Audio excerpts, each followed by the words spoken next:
हर हर महादेव। ओम नमः शिवाय। भक्तों, आज सुनेंगे सावन मास की प्रथम सोमवार की व्रत कथा। भक्तों, सावन माह में सोमवार का दिन का विशेष महत्व है। सोमवार को शिव उपासना की कृपा प्राप्ति का द्वार माना गया है। जो देवों के देव भी हैं वही महादेव हैं, अर्थात भगवान शिव है।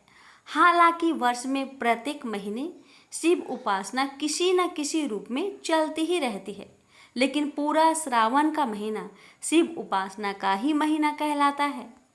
सावन मास में आशुतोष भगवान शंकर की पूजा का विशेष महत्व है। जो प्रतिदिन पूजा न कर सके उन्हें सोमवार को शिव पूजा अवश्य करनी चाहिए और व्रत रखना चाहिए। सोमवार भगवान शंकर का प्रिय दिन है, अतः सोमवार को शिव आराधना करना चाहिए। भगवान शिव को आशुतोष कहते हैं। आशुतोष का अर्थ होता है तुरंत खुश या प्रसन्न होने वाले। भक्तों, मासों में श्रावण मास भगवान शंकर को विशेष प्रिय है और इस मास में भी सोमवार उन्हें अधिक प्रिय है।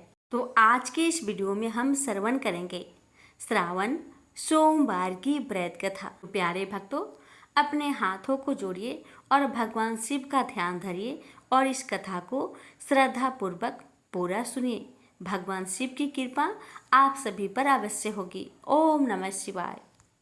एक समय की बात है, जब राम जी का वनवास खत्म होने के बाद राज सिंहासन पर बैठते समय माता पार्वती और भोलेनाथ घूम रहे थे। तो भोलेनाथ ने देखा कि राम जी के दादाजी का श्राद्ध का भंडारा हो रहा है। राम जी के घर में तो भोलेनाथ ने सोचा, चलो मैं भी हूँ और राम जी का दर्शन भी कर लूंगा। और भोलेनाथ ने माता पार्वती से कहा, हे गौरा, तुम कैलाश धाम जाओ और हमारे लिए खाना बनाओ, मैं थोड़ी देर में आता हूँ। तो माता जी ने भोलेनाथ की बात मानकर कैलाश धाम को चले गए और भोलेनाथ पहुंचे राम जी के घर और ब्राह्मण के साथ पंगत में बैठ गए और खाने लगे। सभी ब्राह्मणों को माता जानकी ने पेट भरकर भोजन खिलाया। सभी ब्राह्मण उठकर चले गए, लेकिन भोलेनाथ बैठे ही रहे। तो माता सीता ने लक्ष्मण जी की धर्मपत्नी माता उर्मिला से बोली, सभी ब्राह्मण उठकर चले गए। तब माता उर्मिला बोली, सभी ब्राह्मण तो चले गए, बस एक ही बैठे हैं। तो माता जानकी जी बोली, अच्छा कोई बात नहीं, थोड़ा भूखा होगा, खिला दो। अब माता सीता और उर्मिला और सभी सखियां खिलाने लगी भोलेनाथ को।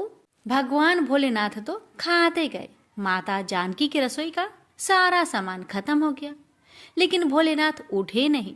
तो माता सीता जल लेकर भोलेनाथ जी के पास गई और बोली, बाबा पानी पी लो। तो भोलेनाथ बोले कि आधा पेट भर जाएगा तो मैं पानी पी लूंगा। अब तो माता सीता सोचने लगी, लो अभी तक तो इनका आधा पेट भी नहीं भरा है। अब माता जानकी ने फिर से सामान मंगवाकर भोजन बनाया और खिलाया, लेकिन भोलेनाथ रुकने का नाम नहीं ले रहे थे। इतने देर में माता कैकई आ गई और बोली, क्या हुआ बेटी, तुम लोग परेशान लग रही हो। तो जानकी जी बोली, माता सभी ब्राह्मण उठकर चले गए, बस यही एक ब्राह्मण बचे हुए हैं, अब क्या करूं। तो माता कैकई ने फिर से सामान मंगवाया। इतने में भोलेनाथ ने आवाज लगाई, लेते आओ माता, जोर की भूख लगी है। तो माता जानकी जी बोली, बाबा अभी तो आटा साने हैं, थोड़ा पूरी पका लेने दो, फिर लेकर आते हैं। तब भोलेनाथ बोले, आटा ही लेते आओ। अब तो भोलेनाथ ने सब आटा दाल चावल सभी सामग्री को रसोई घर में जाने से पहले ही बोरी को ही खत्म कर देते थे। माता सीता हार कर दौड़ी दौड़ी राम जी के पास गई। तो राम जी बोले, क्या हुआ जानकी, इतने परेशान क्यों हो। तो माता सीता बोली, सभी ब्राह्मण उठकर चले गए, लेकिन एक ब्राह्मण बैठे रह गए, जो सब भंडार को ही खाली कर दिए। राशन मंगवा कर लाए तो रसोई में जाने से पहले ही बोरी को खत्म कर देते हैं। तो राम जी बोले, चलो मैं भी देखता हूँ कि कौन है। राम जी गए तो देखते ही पहचान गए कि ये तो मेरी भोलेनाथ है। राम जी ने मन ही मन भोलेनाथ जी को प्रणाम किया और बोले, जानकी इनको कोई खिला नहीं सकता, इनको तो बस अन्नपूर्णा ही खिला सकती है। और राम जी ने मन ही मन माता पार्वती को बुलाया। माता जी प्रकट होकर बोली, क्या हुआ राम, आपने मुझे याद किया? तो राम जी बोले, माता ये बाबा तो उठने का नाम ही नहीं ले रहे हैं, जरा देखिए तो माता। तो माता पार्वती ने कहा, इन्होंने तो कहा था कि पार्वती तुम कैलाश पर खाना बनाओ, दोनों साथ में खाएंगे, और स्वामी यहाँ खा रहे हैं। तो माता पार्वती जी ने अपने हाथों से लड्डू बनाए और एक लड्डू भोलेनाथ जी के थाली में रख दिया। भोलेनाथ खाने लगे। अब तो भोलेनाथ खाते गए, लेकिन लड्डू खत्म नहीं हो रहा था। और ये तो जाना पहचाना लड्डू लग रहा है। भोलेनाथ ने अभी तक माता सीता के मुख पर नजर नहीं डाले थे। इस बार नजर उठाया तो देखा सामने माथे पर लाल बिंदी लगाई अन्नपूर्णा पार्वती खड़ी है। माता बोली, और कितने रख दो? भोलेनाथ बोले, बस हो गया। भोलेनाथ उठ गए। राम सीता ने भोलेनाथ और माता पार्वती जी की बहुत ही स्वागत किया। तो भोलेनाथ प्रसन्न होकर माता जानकी जी को बोले, अखंड सौभाग्यवती होने का वरदान दिया और अंतर्ध्यान हो गए। प्रेम से बोलिए जय भोलेनाथ, जय माता अन्नपूर्णा की। प्रेम से बोलिए सीताराम की जय। किसी नगर में एक धनी व्यापारी रहता था। दूर दूर तक उसका व्यापार फैला हुआ था। नगर के सभी लोग उस व्यापारी का सम्मान करते थे। इतना सब कुछ संपन्न होने के बाद भी वह व्यापारी बहुत दुखी था, क्योंकि उसका कोई पुत्र नहीं था, जिस कारण अपने मृत्यु के पश्चात व्यापार के उत्तराधिकारी की चिंता उसे हमेशा सताती रहती थी। पुत्र प्राप्ति की इच्छा से व्यापारी प्रत्येक सोमवार भगवान शिव का व्रत पूजा किया करता था और शाम के समय शिव मंदिर में जाकर शिव जी के सामने घी का दीपक जलाया करता था। उसकी भक्ति देखकर माँ पार्वती प्रसन्न हो गई और भगवान शिव से उस व्यापारी की मनोकामना पूर्ण करने का निवेदन किया। भगवान शिव बोले, इस संसार में सबको उसके कर्म के अनुसार फल की प्राप्ति होती है। जो प्राणी जैसा कर्म करते हैं उन्हें वैसा ही फल प्राप्त होता है। शिव जी द्वारा समझाने के बावजूद माँ पार्वती नहीं मानी और उस व्यापारी की मनोकामना पूर्ति हेतु वे शिव जी से बार बार अनुरोध करती रही। अंततः माता के आग्रह को देखकर भगवान भोलेनाथ को उस व्यापारी को पुत्र प्राप्ति का वरदान देना पड़ा। वरदान देने के पश्चात भोलेनाथ माँ पार्वती से बोले, आपके आग्रह पर मैंने पुत्र प्राप्ति का वरदान तो दे दिया, परंतु इसका यह पुत्र 16 वर्ष से अधिक समय तक जीवित नहीं रहेगा। उसी रात भगवान शिव उस व्यापारी के सपने में आए और उसे पुत्र प्राप्ति का वरदान दिया और उसके पुत्र की 16 वर्ष तक जीवित रहने की भी बात बताई। भगवान के वरदान से व्यापारी को खुशी तो हुई, लेकिन पुत्र की अल्पायु की चिंता ने उस खुशी को नष्ट कर दिया। व्यापारी पहले की तरह सोमवार के दिन भगवान शिव का विधिवत व्रत करता रहा। कुछ महीनों के बाद उसके घर एक अति सुंदर बालक ने जन्म लिया और घर में खुशियां ही खुशियां भर गई। बहुत धूमधाम से पुत्र जन्म का समारोह मनाया गया, परंतु व्यापारी को पुत्र जन्म की अधिक खुशी नहीं हुई, क्योंकि उसे पुत्र की अल्प आयु के रहस्य का पता था। जब पुत्र 12 वर्ष का हुआ तो व्यापारी ने उसे उसके मामा के साथ पढ़ने के लिए बनारसी भेज दिया। लड़का अपने मामा के साथ शिक्षा प्राप्त हेतु चल दिया। रास्ते में जहाँ भी मामा भांजे विश्राम हेतु रुकते, वहीं यज्ञ करते और ब्राह्मणों को भोजन कराते। लंबी यात्रा के बाद मामा भांजे एक नगर में पहुँचे। उस दिन नगर के राजा की कन्या का विवाह था, जिस कारण पूरे नगर को सजाया गया था। निश्चित समय पर बारात आ गई, लेकिन वर का पिता अपने बेटे के एक आंख से काने होने के कारण बहुत चिंतित था। उसे भय था कि इस बात का पता चलने पर कहीं राजा विवाह से इनकार न कर दे, इससे उसकी बदनामी भी होगी। जब वर के पिता ने व्यापारी के पुत्र को देखा तो उसके मस्तिष्क में एक विचार आया। उसने सोचा, क्यों ना इस लड़के को दुल्हा बनाकर राजकुमारी से विवाह करा दूं। विवाह के बाद इसको धन देकर विदा कर दूंगा और राजकुमारी को अपने नगर ले जाऊंगा।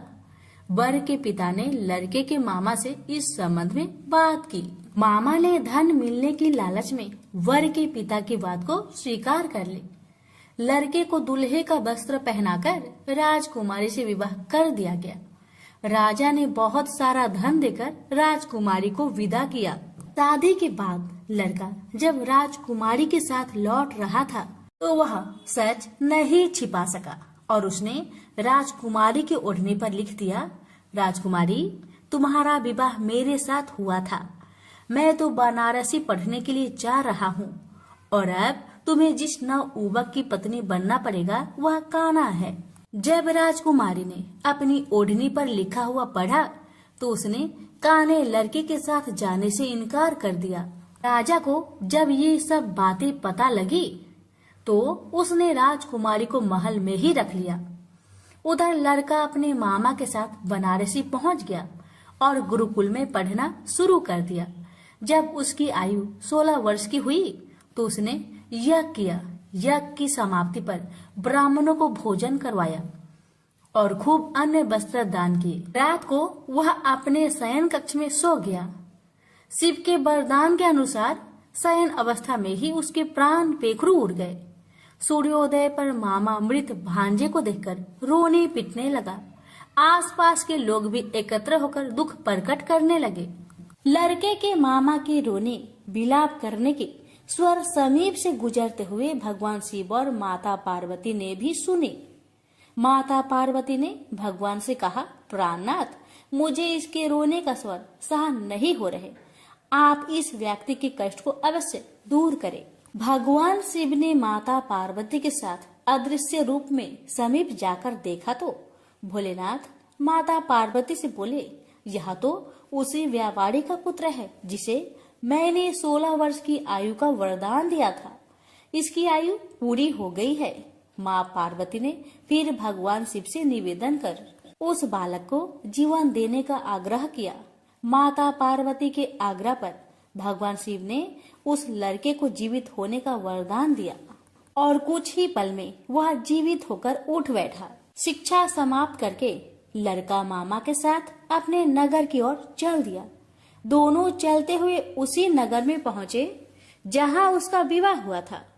उस नगर में भी यज्ञ का आयोजन किया।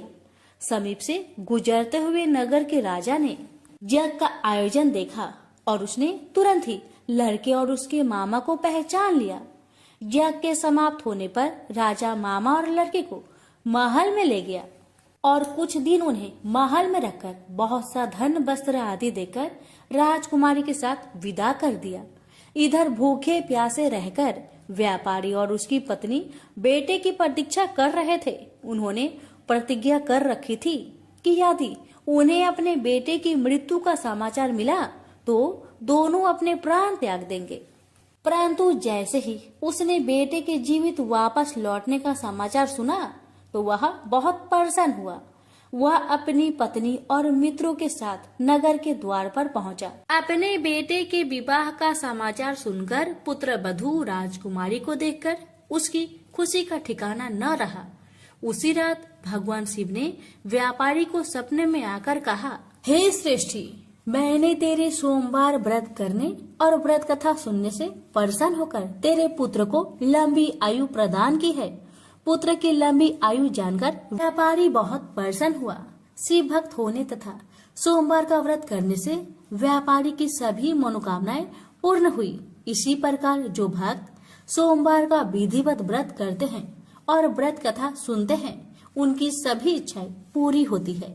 उनसे बोलिए उमापति शंकर भगवान की जय। एक समय श्री महादेव जी पार्वती के साथ भ्रमण करते हुए मृत्यु लोक में अमरावती नगरी में आए। वहां के राजा ने शिव मंदिर बनवाया था जो कि अत्यंत भव्य एवं रमणीक तथा मन को शांति पहुंचाने वाला था। भ्रमण करते समय शिव पार्वती भी वहां ठहर गए। पार्वती जी ने कहा, हे नाथ, आओ आज इसी स्थान पर चौसर पासे खेले। खेल प्रारंभ हुआ। शिव जी कहने लगे, मैं जीतूंगा। इस प्रकार उनकी आपस में वार्तालाप होने लगी। उस समय पुजारी जी पूजा करने आए। पार्वती जी ने पूछा, पुजारी जी बताइए, जीत किसकी होगी? पुजारी बोला, इस खेल में महादेव जी के समान कोई दूसरा परंगत नहीं हो सकता, इसलिए महादेव जी ही यह बाजी जीतेंगे। परंतु हुआ उल्टा, जीत पार्वती जी की हुई। अतः पार्वती जी ने पुजारी जी को कोढ़ी होने का श्राप दे दिया कि तूने मिथ्या भाषण किया। अब तो पुजारी कोढ़ी हो गया। शिव पार्वती जी दोनों वापस चले गए। कुछ समय पश्चात अप्सराएं पूजा करने आई। अप्सराओं ने पुजारी के उसके कोढ़ी होने का कारण पूछा। पुजारी ने सब बातें बता दी। अप्सराएं कहने लगी, पुजारी जी आप 16 सोमवार का व्रत करें तो शिव जी प्रसन्न होकर आपका संकट दूर करेंगे। पुजारी जी ने अप्सराओं से व्रत की विधि पूछी। अप्सराओं ने व्रत करने और व्रत के उद्यापन करने की संपूर्ण विधि बता दी। पुजारी ने विधि पूर्वक श्रद्धा भाव से व्रत प्रारंभ किया और व्रत अंत में व्रत का उद्यापन भी किया। व्रत के प्रभाव से पुजारी जी रोग मुक्त हो गए। कुछ दिनों के बाद शंकर भगवान पार्वती जी पुनः उस मंदिर में आए तो पुजारी जी को रोग मुक्त देखकर पार्वती जी ने पूछा, मेरे दिए हुए श्राप से मुक्ति पाने का तुमने कौन सा उपाय किया? पुजारी जी ने कहा, हे माता, अप्सराओं द्वारा बताए गए 16 सोमवार के व्रत के करने से मेरा यह कष्ट दूर हुआ है। पार्वती जी ने भी 16 सोमवार का व्रत किया, जिससे उनसे रूठे हुए कार्तिकेय जी भी अपना माता से प्रसन्न होकर आज्ञाकारी हुए। कार्तिकेय जी ने पूछा, हे माता, क्या कारण है कि मेरा मन सदा आपके चरणों में लगा रहता है? पार्वती जी ने कार्तिकेय को 16 सोमवार के व्रत का महात्म्य तथा विधि बताई। तब कार्तिकेय जी ने भी इस व्रत को किया तो उनका बिछड़ा हुआ मित्र मिल गया। अब मित्र ने भी इस व्रत को अपने विवाह होने की इच्छा से किया। फलतः वह विदेश गया। वहां के राजा की कन्या का स्वयंवर था। राजा ने प्रण किया था कि हथिनी जिस व्यक्ति के गले में वरमाला डाल देगी उसी के साथ राजकुमारी का विवाह करूंगा। यह ब्राह्मण मित्र भी स्वयंवर देखने की इच्छा से वहां एक और जाकर बैठ गया। हथिनी ने इसी ब्राह्मण मित्र को माला पहनाई तो राजा ने बड़ी धूमधाम से अपनी राजकुमारी का विवाह उसके साथ कर दिया। तत्पश्चात दोनों सुखपूर्वक रहने लगे। एक दिन राजकन्या ने पूछा, हे नाथ, आपने कौन सा पुण्य किया जिससे हथिनी ने आपके गले में वरमाला पहनाई? ब्राह्मण पति ने कहा, मैंने कार्तिकेय जी द्वारा बताए अनुसार 16 सोमवार का व्रत पूर्ण विधि विधान सहित श्रद्धा भक्ति से किया, जिसके फल के कारण मुझे तुम्हारे जैसे सौभाग्यशाली पत्नी मिली। अब तो राजकन्या ने भी सत्य पुत्र प्राप्ति के लिए व्रत किया और सर्वगुण संपन्न पुत्र प्राप्त किया। बड़े होकर पुत्र ने भी राज्य प्राप्ति की कामना से 16 सोमवार का व्रत किया। राजा के देवलोक होने पर इसी ब्राह्मण कुमार को राजगद्दी मिली। फिर भी वह इस व्रत को करता रहा। एक दिन उसने अपनी पत्नी से पूछा, सामग्री शिवालय ले चलने को कहा, परंतु उसने पूजा सामग्री अपनी दासियों द्वारा भिजवा दी। जब राजा ने पूजन समाप्त किया तो आकाशवाणी हुई कि हे राजा, तुम इस पत्नी को त्याग दो, नहीं तो राजपाट से हाथ धोना पड़ेगा। प्रभु की आज्ञा मानकर उसने अपनी पत्नी को महल से निकाल दिया। तब वह अपने भाग्य को कोसती हुई एक बुढ़िया के पास गई और अपना दुखड़ा सुनाया।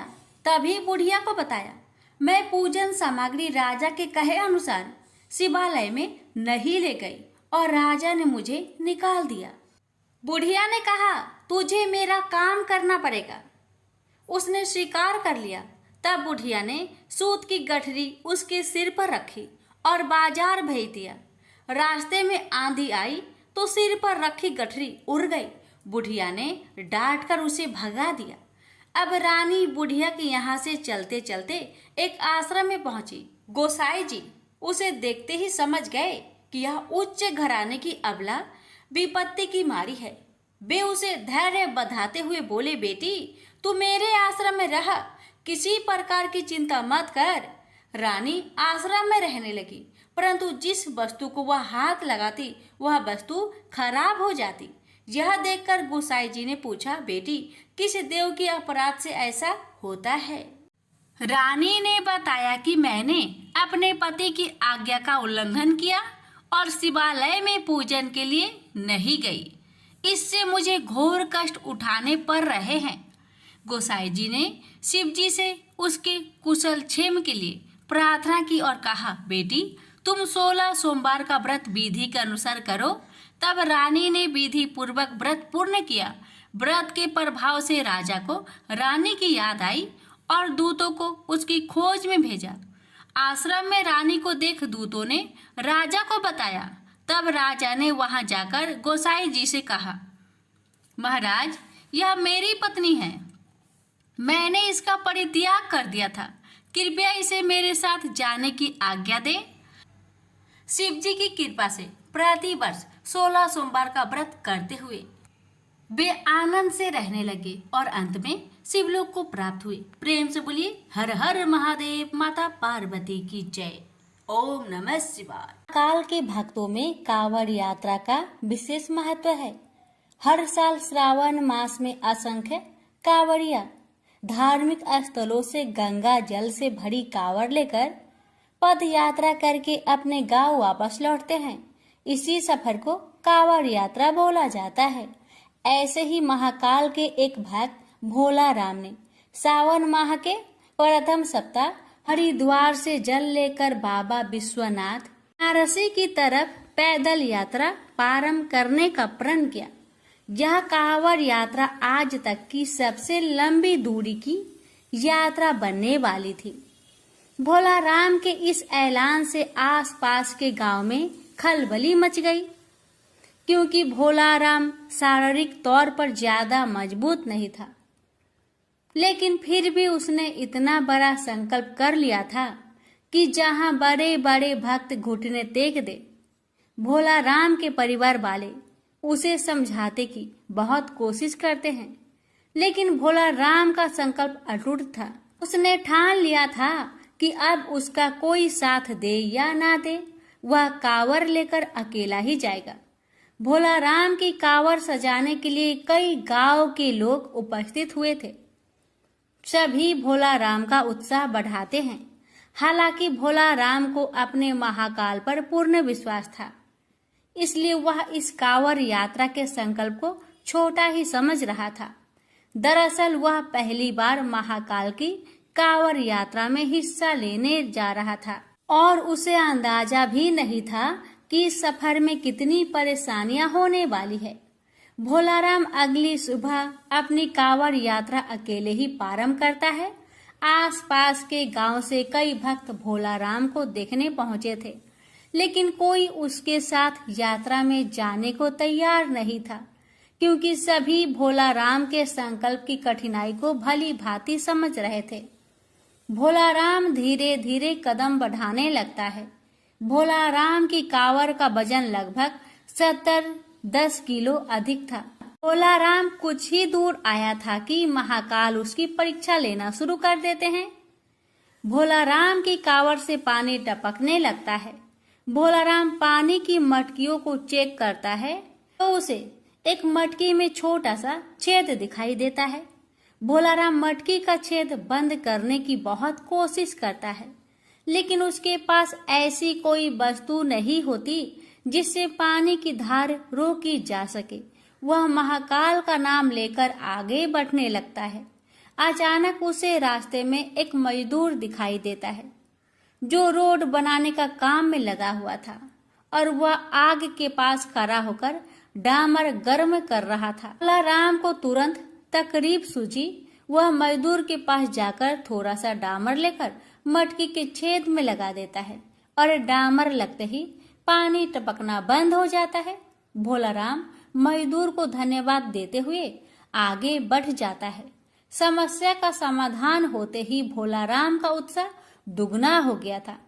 और उसकी यात्रा की गति बहुत बढ़ चुकी थी।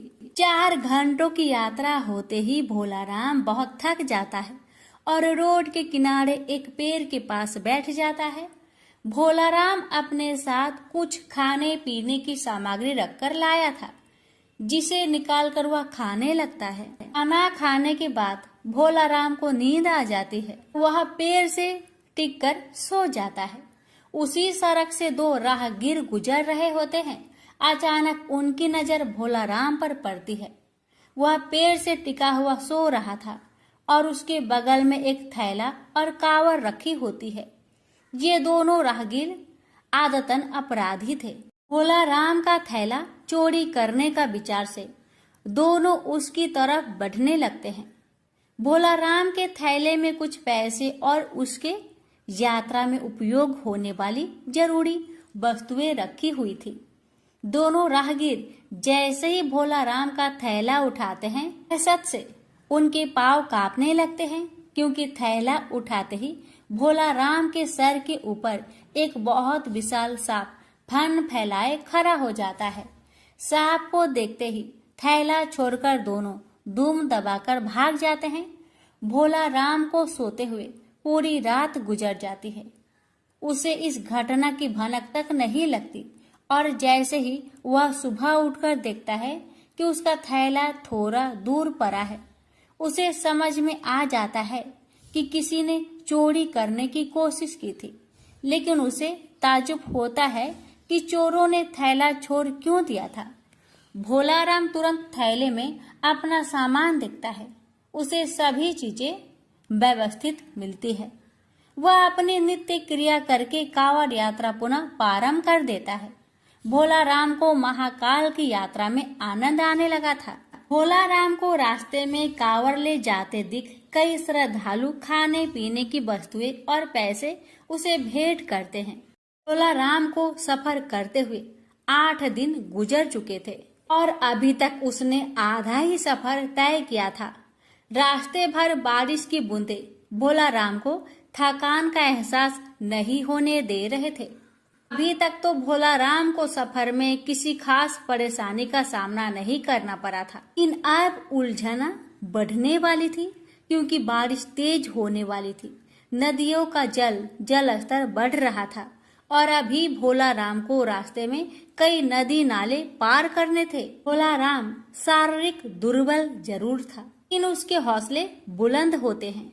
महाकाल की भक्ति ने उसे ऐसा साहस दिया था कि वह अपनी कांवड़ यात्रा को बिना रोके आगे बढ़ता जा रहा था। अचानक भोला राम को लोगों की भीड़ दिखाई पड़ती है। वह पास जाकर देखता है तो हैरान हो जाता है, क्योंकि नदी का पुल टूट चुका होता है और आने जाने के लिए यही एक रास्ता था। और जब तक नदी का पानी सामान्य स्तर में नहीं आ जाता, तब तक यहाँ से पार करना नामुमकिन था। भोला राम कांवड़ लेकर सड़क पर ही बैठ जाता है और पानी नीचे उतरने का इंतजार करने लगता है। उसे बैठे 4 घंटे ही हुए थे कि अचानक एक एम्बुलेंस आकर खड़ी हो जाती है। एम्बुलेंस के अंदर मंत्री को ले जाया जा रहा था, लेकिन पुल टूटने की वजह से एम्बुलेंस को रुकना पड़ता है। लेकिन जैसे ही मंत्री के काफिले को पुल टूटने की खबर मिलती है, तो वह मंत्री जी के लिए हेलीकॉप्टर भेज देते हैं। हेलीकॉप्टर पहुंचते ही मंत्री जी के साथ साथ वहां बैठे लोगों को भी नदी के उस पार जाने का मौका मिल जाता है और उन्हीं लोगों के बीच में भोला राम भी अपनी कांवड़ लेकर हेलीकॉप्टर में बैठ जाता है और नदी पार कर लेता है। भोला राम महाकाल को मन ही मन प्रणाम करता है और अपना सफर जारी कर देता है। कुछ दूर आगे आने के बाद भोला राम को एक गांव के किनारे पहाड़ी के ऊपर छोटा सा मंदिर दिखाई देता है। भोला राम को अचानक उस मंदिर में जाने का विचार आता है। वह अपनी कांवड़ लेकर मंदिर की तरफ जाने लगता है। मंदिर थोड़ा ऊंचाई पर था, उसे ऊपर चढ़ने में परेशानी हो रही थी, लेकिन भोला राम पेड़ की शाखाएं पकड़कर मंदिर के द्वार तक पहुंच जाता है और अपनी कांवड़ को मंदिर के बाहर रखकर अंदर प्रवेश कर जाता है। अंदर पहुंचते ही उसे एक साधु ध्यान में बैठे हुए दिखाई देते हैं। भोला राम की आहट से उनकी आंखें खुल जाती है। वह भोला राम को उसके नाम से बुलाते हुए कहते हैं कि भोला राम लाओ, पानी मुझे दे दो, मुझे बहुत प्यास लगी है। भोला राम को ताज्जुब होता है कि साधु ये कैसे जानते हैं कि मैं मटकी में जल लाया हूँ। भोला राम तुरंत साधु के सामने हाथ जोड़कर खड़ा हो जाता है और कहता है, बाबा आप तो अंतर्यामी प्रतीत हो रहे हैं।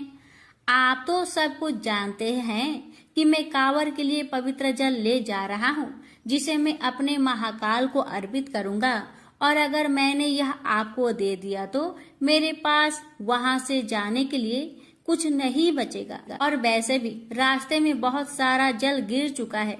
मैं क्षमा चाहता हूँ, मैं आपको जल नहीं दे सकता। और इतना कहकर भोला राम मंदिर से बाहर आ जाता है और अपना कांवर लेकर पहाड़ से नीचे उतर जाता है। भोला राम कच्चे रास्ते से आगे बढ़ने लगता है।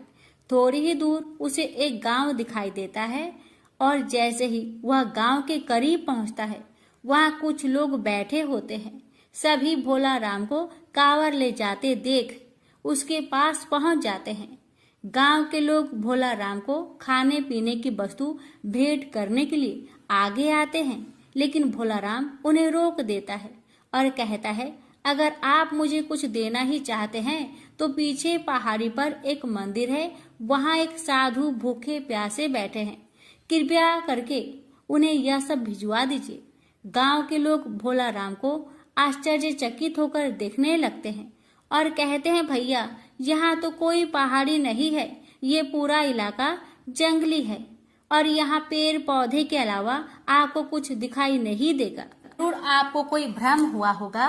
भोला राम सोच में पड़ जाता है और कुछ देर के बाद वह कहता है कि मैं दावे के साथ कह सकता हूँ, यहाँ पहाड़ी में एक मंदिर है, आप सभी मेरे साथ चलिए, मैं आपको दिखाता हूँ। और भोला राम सभी को लेकर पहाड़ी को खोजते हुए चलने लगता है, लेकिन उसे कुछ दूर आते ही एहसास होने लगता है कि वह गलत रास्ते जा रहा है, क्योंकि काफी देर तक चलते हुए उसे पहाड़ी दिखाई नहीं दे रही थी और यह रास्ता भी उसके लिए अनजाना सा लग रहा था। वह गांव वालों से तुरंत कहता है कि आपके गांव आने का इसके अलावा कोई और रास्ता है क्या? गांव वाले मना कर देते हैं और भोला राम को समझाते हैं कि आप भ्रमित ना हो, यहाँ कोई मंदिर नहीं है और ना ही कोई साधु भूखा प्यासा बैठा है। आप अपनी कांवड़ यात्रा पुनः प्राप्त करें, अभी आपका सफर लंबा है। भोला राम वहीं घुटने के बल बैठ जाता है और हाथ जोड़कर महाकाल का आह्वान करके जोर जोर से रोने लगता है और रोते हुए कहता है, महाकाल मैं आपको पहचान नहीं पाया, कृपया मुझे दर्शन दीजिए। मैं जानता हूँ साधु के भेष में आप ही थे। मैं आपके लिए जल लाया हूँ और मैं आपको जल पिलाए बिना यहाँ से नहीं जाऊंगा। और कुछ ही देर में भोला राम के सामने बड़े बड़े पेड़ों के पीछे अचानक पहाड़ी में मंदिर नजर आने लगता है। गांव के सभी लोग मंदिर को देखकर तंग रह जाते हैं। मंदिर दिखाते ही भोला राम कांवड़ लेकर दौड़ पड़ता है और दोबारा उसी मंदिर में प्रवेश कर जाता है। गांव के लोग पहाड़ी के नीचे खड़े होकर महाकाल की महिमा देख रहे होते हैं। मंदिर रहस्यमयी था, जिसे आज से पहले किसी ने नहीं देखा था। भोला राम मंदिर के अंदर पहुंचते ही साधु के सामने अपनी कांवड़ रख देता है और साधु भोला राम से कहते हैं, मेरे मस्तक में जल डालो। और जैसे ही भोला राम मटकी से साधु के सर में जल डालता है, अचानक उनके सामने का नजारा बदल जाता है और वह बनारसी की गंगा नदी के किनारे पहुंच चुका होता है। उसे कुछ समझ में नहीं आता, क्योंकि अभी यहाँ तक पहुँचने के लिए उसे 5 दिन का सफर और करना था, लेकिन यह सफर पलक झपकते ही पूरा हो चुका था। महाकाल की महिमा को वह समझ चुका था। भोला राम की आंखों में आंसू आ जाते हैं और वह गंगा नदी के किनारे महाकाल के ध्यान में बैठ जाता है। भोला राम की कांवड़ यात्रा स्वयं महाकाल ने संपन्न की थी, जिससे भोला राम का जीवन धन्य हो गया था। और उसकी कांवड़ यात्रा पूरी होते ही महाकाल की कहानी गाथा समाप्त हो जाती है। तो प्रेम से बोलिए हर हर महादेव, महाकाल की जय।